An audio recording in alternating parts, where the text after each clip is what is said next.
أعوذ بالله السميع العليم من الشيطان الرجيم من همزه ونفخه ونفثه بسم الله الرحمن الرحيم ونبلوكم بالشر والخير فتنة وإلينا ترجعون رب اشرح لي صدري ويسر لي أمري واحلل عقدة من لساني يفقهوا قولي رب زدني علما سبحانك لا علم لنا إلا ما علمتنا إنك أنت العليم الحكيم. حاضرین جمعہ، سامعین و سامعات، اللہ رب العالمین کی حمد و ثنا اور خاتم النبیین والرسل فداہ ابی و امی صلوات ربی و سلامہ علیہ پر صلاۃ و سلام کے بعد قرآن کریم کی ایک آیت کا ٹکڑا آپ کے سامنے خطبہ مسنونہ کے بعد تلاوت کرنے کا شرف حاصل ہوا ہے. اسی ٹکڑے کو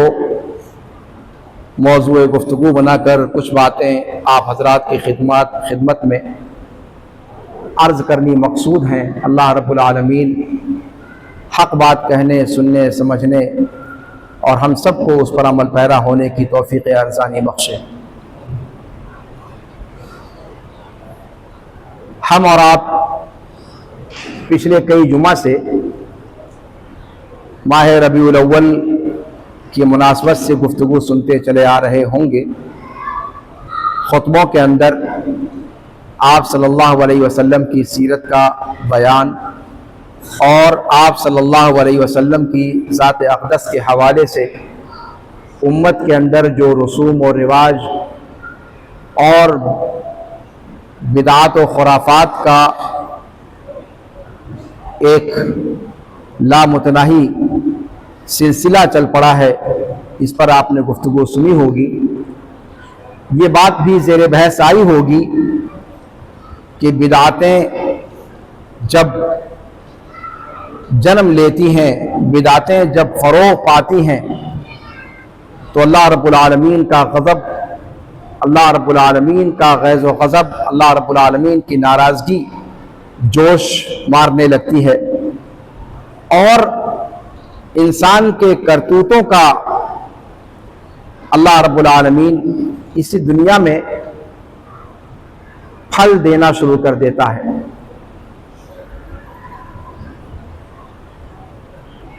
میں اس موضوع کو چھیڑنا نہیں چاہتا. میں نے جو آیت کریمہ پڑھی ہے کہیں نہ کہیں اس کا تعلق بھی انہی چیزوں سے جا کر کے جڑتا ہے. اللہ رب العالمین فرماتا ہے کہ وَنَبْلُوكُمْ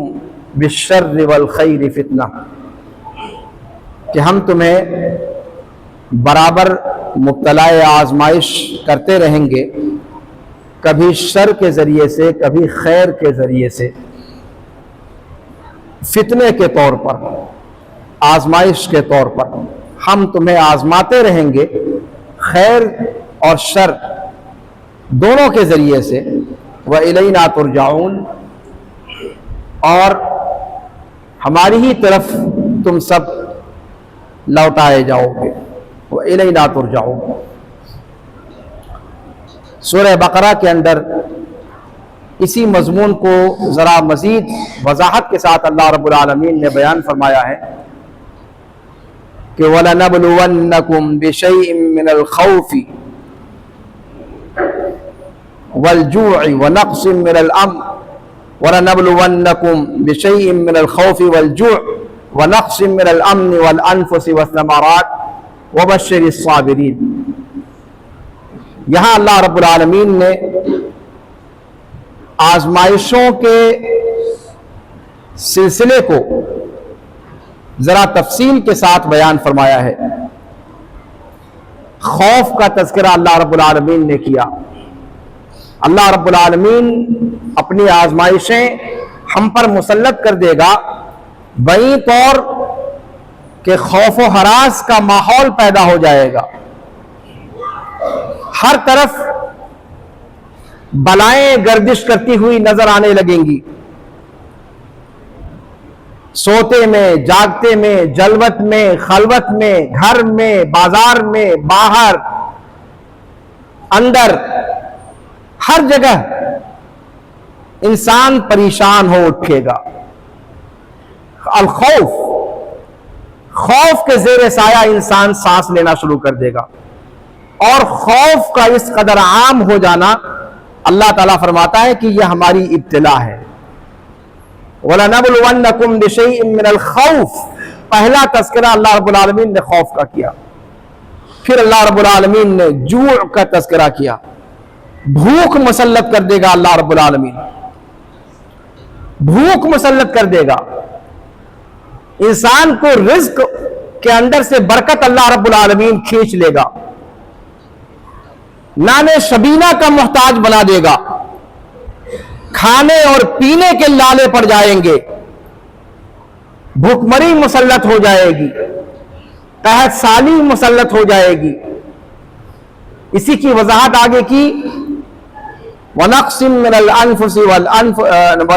الْأَمْوَالِ وَالْأَنفُسِ وَالثَّمَرَاتِ، مالوں کے اندر کمی، جانوں کے اندر کمی، اور پھلوں کے اندر کمی، یہ شکلیں اللہ رب العالمین مسلط کر دے گا۔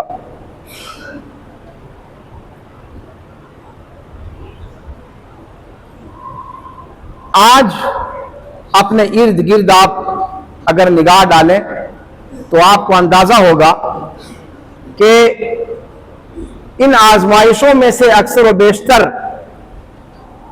ہمارے ارد گرد موجود ہیں، ہمارے ارد گرد اللہ رب العالمین کی طرف سے یہ آزمائشیں منہ پھاڑے کھڑی ہیں۔ خود اپنے کھیت اور کھلیان کے حالات کو دیکھ لیں، جو موسمی پیداوار ہے وہ اپنے وقت سے متاخر چل رہی ہے، اور کوئی گارنٹی نہیں ہے کہ اس بار فصل جیسے ہوا کرتی تھی ویسے ہو جائے گی۔ زیادہ احتمال اس بات کا لگ رہا ہے، اللہ نہ کرے، اللہ نہ کرے، اللہ رب العالمین اس آزمائش کو دور فرمائے، اس قحط سالی کا موسم اللہ رب العالمین ختم کر دے، بارشوں کا نزول فرمائے، ابر باراں کے ذریعے سے اللہ رب العالمین بستیوں کو سیراب فرمائے۔ لیکن فی الحال جو شکل ہے قحط سالی کی شکل ہے، جو صورتحال دکھائی دے رہی ہے، آس پاس کا علاقہ بھی قحط کی زد میں ہے، بارش اللہ رب العالمین نے روک لی ہے، اور اگر صورتحال یہ رہی تو بھوکمری آنے سے کوئی روک نہیں سکتا، گرانی، ہوش ربا گرانی آنے سے کوئی طاقت روک نہیں سکتی۔ تو خوف، جوع، وَنَقْصٍ مِّنَ الْأَمْوَالِ وَالْأَنفُسِ وَالثَّمَرَاتِ، عجیب و غریب صورتحال یہ ہے، یقیناً عجیب و غریب صورتحال کہنا پڑے گا کہ ہم اس ماحول میں قحط سالی پر گفتگو کر رہے ہیں، جبکہ ہم جانتے ہیں ملک عزیز کے اندر جو خوفناک تباہی آئی ہے وہ پانی کی کثرت کی وجہ سے آئی ہے۔ آپ بھی تعجب میں ہوں گے کہ اموات کا لامتناہی ایک سلسلہ ہے جو رکنے میں نہیں آ رہا، کل سے لے کر آج تک اللہ کی پناہ 162 سے جو عدد شروع ہوا تو وہ لگاتار اپنے آپ کو ایک دوسرے میں ضرب دیتا چلا جا رہا ہے۔ ابھی تک کی جو تعداد ہے وہ 400 سے متجاوز تقریباً ہو چکی ہے، اور ابھی ملبوں کے اندر کتنی لاشیں دفن ہیں، کتنی آہیں دفن ہیں، کتنی قلقاریوں کا گلا گھٹ گیا ہے، کتنی ماؤں نے دم توڑ دیا ہے، کتنے بوڑھوں نے سسک سسک کر جان دی ہے، کتنے بیماروں نے اپنی روح کو پرواز ہوتے ہوئے دیکھا ہے، کتنے تندرستوں نے اپنی جان نکلتے ہوئے دیکھی ہے۔ ابھی ان کے صحیح اعداد و شمار حکومت کے پاس بھی دستیاب نہیں ہے، اور یہ سب کچھ پانی کی وجہ سے ہوا ہے۔ کیا تعجب نہیں لگتا آپ کو کہ سیلاب کی وجہ سے آنے والی تباہیاں ملک عزیز کو جس نے جھنجھوڑ کر رکھ دیا ہے، ایسے موقع پر ہم گفتگو کر رہے ہیں قحط سالی کی، لیکن حقیقت یہی ہے کہ اتنا سارا پانی لیکن ہمارے کسی کام کا نہیں ہے۔ قحط سالی ہم پر مسلط ہے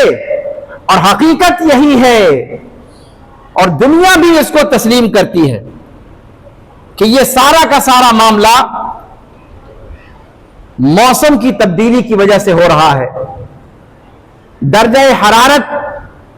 بڑھنے کی وجہ سے یہ ساری کی ساری صورتحال پیدا ہو رہی ہے۔ وہ آسمانی بارش جو ابر باران کی شکل میں ہم پر آیا کرتی تھی، رحمتوں کی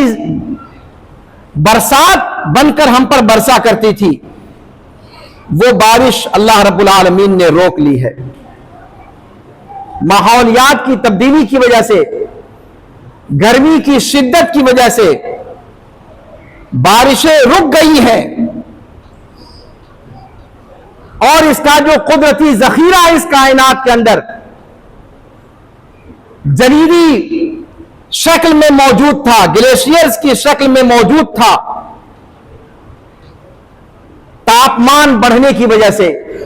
درجہ حرارت بڑھنے کی وجہ سے، اور یہ درجہ حرارت بارش نہ ہونے کے سبب سے ہے، درجہ حرارت بڑھا، گلیشیئرز پگھلنا شروع ہوئے۔ نتیجہ یہ نکلا کہ ابھی جو حالیہ تباہی ملک عزیز نیپال نے اور تبت نے جس کا سامنا کیا ہے، مشاہدہ کیا ہے، یہ تباہی گلیشیئرز کے پھٹنے کی وجہ سے، ٹوٹ کر گرنے کی وجہ سے حقیقت میں پیش آئی۔ سائنسداں اس کے اسباب تلاش کرتے رہیں گے، لیکن بادی النظر میں جو چیز سمجھ میں آتی ہے وہ یہی ہے، اس پر سارے سائنسداں متفق ہیں کہ اس تباہی کا جو اصل سبب ہے وہ گلیشیئرز کا پگھلنا ہے، اور گلیشیئرز کا پگھلنا یہ گرمی کی شدت کی وجہ سے ہے، اور گرمی کی شدت یہ بارش رکنے کی وجہ سے ہے۔ اب آپ یہاں سے سمجھ سکتے ہیں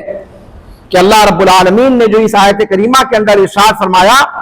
کہ وَلَنَبْلُوَنَّكُمْ بِشَيْءٍ مِّنَ الْخَوْفِ وَالْجُوعِ وَنَقْصٍ مِّنَ الْأَمْوَالِ وَالْأَنفُسِ وَالثَّمَرَاتِ، ہمارے ارد گرد جو تباہیاں دکھائی دے رہی ہیں، یہ تباہیاں دراصل اسی پانی کی کمی کی وجہ سے ہے، قحط سالی مسلط ہونے کی وجہ سے ہے، درجہ حرارت کرۂ ارضی کا بڑھ جانے کی وجہ سے ہے۔ ایک طرف لوگ پانی نہ ہونے کی وجہ سے، قحط سالی کی وجہ سے آباد زمینیں ان کی بنجر ہوتی چلی جا رہی ہیں، فصلیں مرجھاتی چلی جا رہی ہیں، اور صرف یہ چند مخصوص علاقوں کا معاملہ نہیں ہے، دور دراز تک کے علاقوں کے فون آتے ہیں لوگوں کے کہ ہمارے یہاں بھی صورتحال ایسی ہی ہے، دعا کرتے ہیں کہ اللہ تعالیٰ کی طرف سے بارش نازل ہو جائے۔ مغربی ہندوستان، رن کش کا علاقہ جو پچھلے کئی سالوں سے ریگستان ہونے کے باوجود کسی نہ کسی حد تک بارشیں ادھر ہو جایا کرتی تھی، اس بار نام کو بھی بارش نہیں ہوئی، وہاں بھی لوگ پریشان ہیں۔ اور ہم لوگ جس علاقے میں رہتے ہیں، ارد گرد کا علاقہ، یہ بھی سوکھے کی چپیٹ میں آیا ہوا ہے۔ یہ اللہ رب العالمین کی طرف سے ابتلا اور آزمائش کی مختلف شکلیں جو انسانیت پر مسلط ہیں، یہ قرآن نے کہا تھا کہ ظہر الفساد فی البر والبحر بما کسبت ایدی الناس، کہ بر و بحر کے اندر، خشکی و تری کے اندر جو بھی فساد ظاہر ہوتا ہے وہ انسان کے اپنے کرتوت کی وجہ سے ہوتا ہے۔ اس پر گفتگو علماء کرام کے بجائے اگر سائنسدانوں کے ذریعے سے اگر ہو تو بات زیادہ واضح طور پر آپ کو سمجھ میں آئے گی کہ کلائمیٹ ایسا بننے میں انسانوں کا کیا کردار ہے اور وہ کیا اسباب ہیں جن کی وجہ سے دنیا کے موسمیات کے اندر یہ تبدیلیاں رونما ہو رہی ہیں۔ اگر آپ ان سے استفسار کریں تو پھر آپ کو پتا چلے گا کہ یہ سب حضرت انسان کے اپنے کرتوتوں کا نتیجہ ہے۔ قدرت سے کھلواڑ کرنا، فطرت کی چیزوں میں دخل اندازی کرنا، یہ ان پریشانیوں کے پیچھے دراصل حقیقی اسباب یہ ہیں۔ جو تباہی ابھی ملک عزیز پر آئی ہے، قحط سالی کا جو معاملہ ہے وہ تو ہے ہی، لیکن بلائے بے درما ناگہانی افتاد جو ملک عزیز پر وارد ہوئی ہے، اگر میں آپ کو بتاؤں کہ وہاں رسوا اور اس کے آس پاس کا علاقہ موسمیات کی طرف سے نہ کوئی بارش کا معاملہ وہاں پر بتایا گیا تھا، نہ کسی طریقے کا ظاہری کوئی ایسا اثر دکھائی دے رہا تھا کہ بارش ہونے والی ہے یا بارش کے آثار ہیں۔ آسمان صاف شفاف تھا، سورج اپنی آب و تاب پر تھا، لوگ روزمرہ کے اپنے کاموں میں لگے ہوئے تھے، کسی کو حاشیے خیال میں بھی نہیں تھا کہ اس طرح کی افتاد ان پر آن پڑے گی۔ رسوا بارڈر کا وہ علاقہ جہاں کے کلپس کل سے لگاتار گردش میں ہیں، وہ بلڈنگ جس میں آپ نے دیکھا کہ اس بلڈنگ کے آس پاس سے ہو کر کے یہ سیلاب طوفانی شدت کے ساتھ نشیب کی طرف نکلا چلا آ رہا ہے،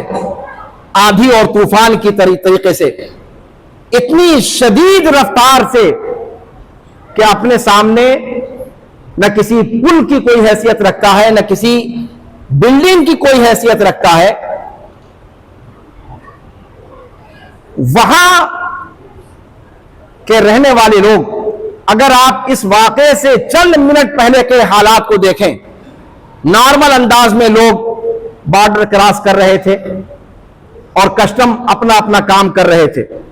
کسی کو اندازہ نہیں تھا کہ ابھی سیکنڈوں کے بعد کون سی تباہی آنے والی ہے، نہ موسمیات کا کسی کی طرف سے کوئی ایسی پیشین گوئی تھی۔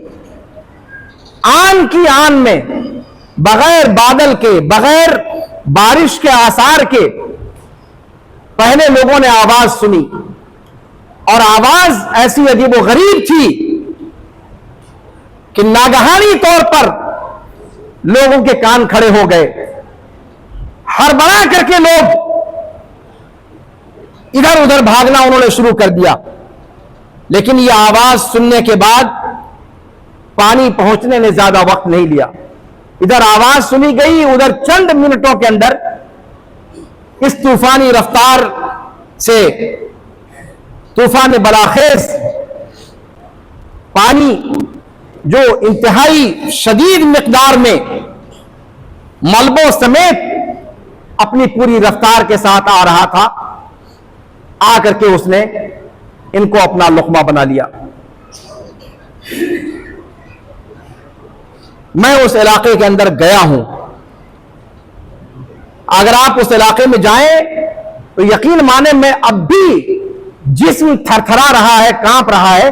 کہ وہ حالت کیا رہی ہوگی اس وقت۔ دونوں طرف اونچی اونچی پہاڑیاں، چائنا کا جو بارڈر ہے،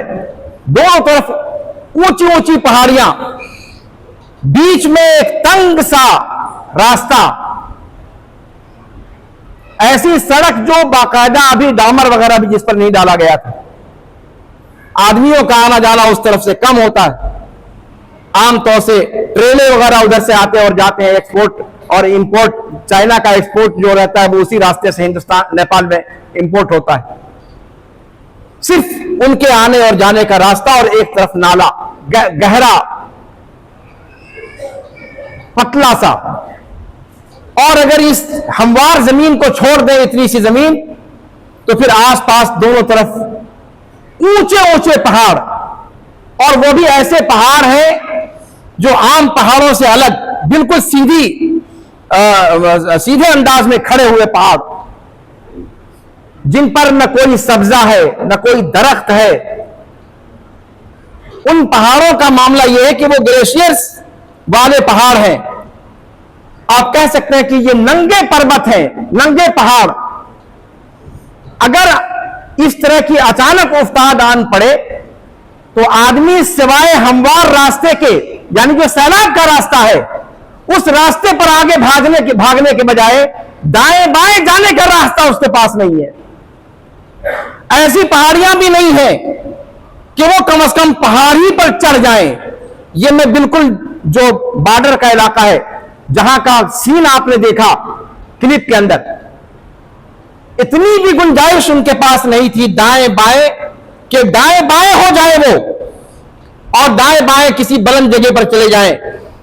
تاکہ جو میدانی زمین ہے تھوڑی سی، جو تھوڑا سا حصہ درہ جس کو آپ کہہ سکتے ہیں، اس سے اپنے آپ کو احاطہ کر لیں۔ ایسا اگر وہ ان کو اطلاع بھی ہو جاتی تو شاید ان کے پاس یہ آپشن نہیں تھا۔ ڈراؤنی قسم کی پہاڑیاں، اور ایسے میں آوازیں سنائی دینا، اور اس کے بعد اس قسم کے سیلاب کا آنا، آپ تصور ہی کر سکتے ہیں کہ ان لوگوں کا انجام کیا ہوا ہوگا۔ یہاں تک کہ دونوں طرف کے چیک پوسٹ کے جو، اس طرف کے جو پرہری اور سشتر کے لوگ تھے، یا اس طرف کے جو چائنیز بارڈر کی طرف کے لوگ تھے، کسی میں سے مجھے نہیں لگتا کہ کوئی فرد بشر بچ پایا ہوگا۔ ایسی اچانک افتاد، ایسی تباہی، اللہ کی پناہ، یہ اچانک کی افتاد جس کا کوئی پہلے سے اندازہ نہیں، پہلے سے جس کا کوئی سراغ نہیں، تو معاملہ اس کا یہی تھا کہ حقیقت میں یہ بارش کی وجہ سے سیلاب آیا تھا ہی نہیں، یہ تو کچھ اس کے پیچھے اسباب اور تھے۔ اس وقت بہت سارے لوگ تجزیہ کرنے والے یہ کہتے ہیں کہ چین کو پہلے سے اطلاع کر دینی چاہیے تھی۔ چین خود حیران ہے، خود اس کے چینی باشندوں کی لاشیں بہہ بہہ کر کے نیپال کی طرف آئی ہوئی ہیں، اور جو لاشیں نکلی ہیں ان میں چینیوں کی تعداد بھی کم نہیں ہے۔ اللہ رب العالمین کا یہ ایسا سلوک اور ایسا معاملہ ہے کہ انسانی عقل حیران اور پریشان ہے، اور یہ سارا کا سارا ہمیں اس بات کی دعوت دیتا ہے، یہ معاملہ، کہ ہم اپنے اعمال کی طرف توجہ کریں،